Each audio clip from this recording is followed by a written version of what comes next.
teman-teman, kembali lagi dengan aku Janita Pramaswari. Hai, apa kabar kalian semua? Lama ya aku gak bikin video, maaf teman-teman.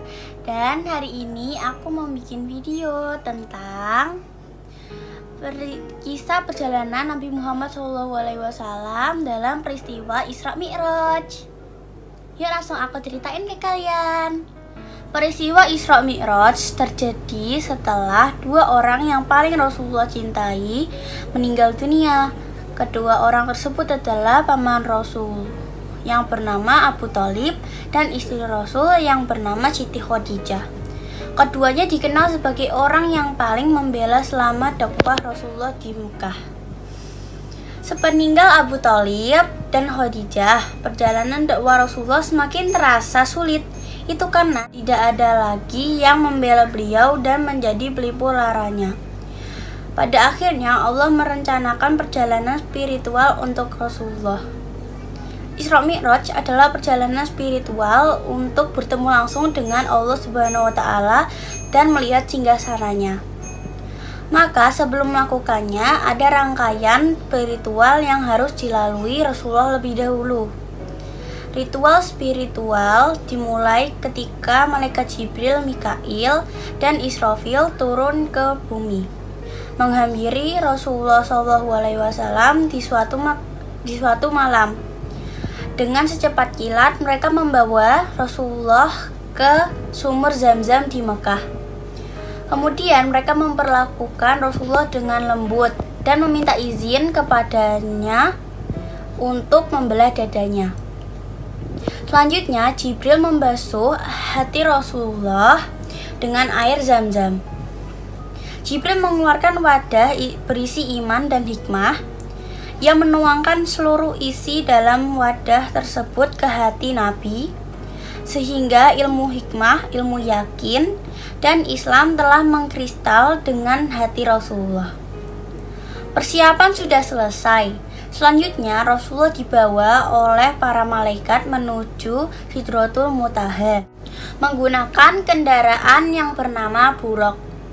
Seekor binatang putih bertubuh lebih besar dari keledai dan lebih kecil dari bagal, dengan dua sayap di antara kedua kakinya. Kemudian Rasulullah pun pergi meninggalkan Mekah. Selama perjalanan, beliau singgah ke beberapa tempat yang tidak pernah dilihat sebelumnya. Setiap tempat yang beliau singgahi dijelaskan nilai-nilai historisnya oleh Jibril. Rasulullah pun diperkenankan melakukan sholat sunnah 2 rakaat di masing-masing tempat. Kemudian Rasulullah juga diperlihatkan azab-azab seorang hamba yang durhaka dengan masing-masing jenis dosanya.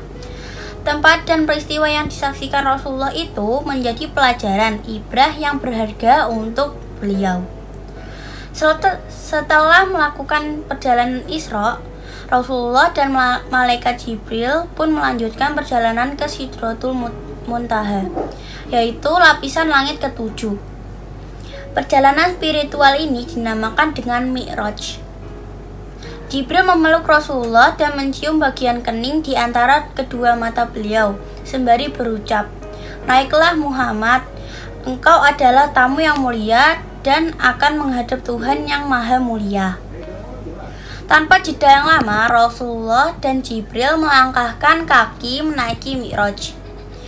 Begitu kedua kaki beliau tepat menginjak tangga yang pertama, tangga itu bergerak naik sendiri membawa Rasulullah dan Jibril terbang menembus awan. Mereka pun melakukan perjalanan menuju langit ke-7. Di setiap tingkatan langit, Rasulullah menyaksikan pemandangan yang luar biasa. Beliau bertemu dengan para nabi terdahulu bersama pengikutnya yang soleh. Langit demi langit beliau lalui, hingga Rasulullah mencapai puncaknya di langit ke-7 atau Sidratul Muntaha. Bahkan Jibril tidak dapat melampauinya. Rasulullah pun bertemu dengan Allah Subhanahu wa Ta'ala dan diperintahkan sholat olehnya sebanyak 50 rakaat. Kemudian Rasulullah melakukan negosiasi terkait jumlah rakaat yang dengan meminta saran kepada Nabi Musa alaihi salam. Hingga akhirnya dari peristiwa Isra Mi'raj itu tercetuslah perintah sholat 5 waktu yang diwajibkan bagi setiap umat muslim. Hikmah yang bisa kita ambil dari peristiwa Isra Mi'raj adalah yang pertama, kita harus menjalankan sholat 5 waktu. Yang kedua, kita harus menaati semua perintah Allah dan kita harus menjauhi semua larangan Allah. Sekian latihan bercerita aku tentang Nabi Muhammad SAW dalam peristiwa Isra Mi'raj. Maaf ya kalau tadi aku ada salah, kalau ngomongnya ada salah. Oke guys, sudah dulu ya guys. Jangan lupa like, comment, share, and subscribe. Tonton video aku selanjutnya ya teman-teman. Dadah. Wassalamualaikum warahmatullahi wabarakatuh. Dadah.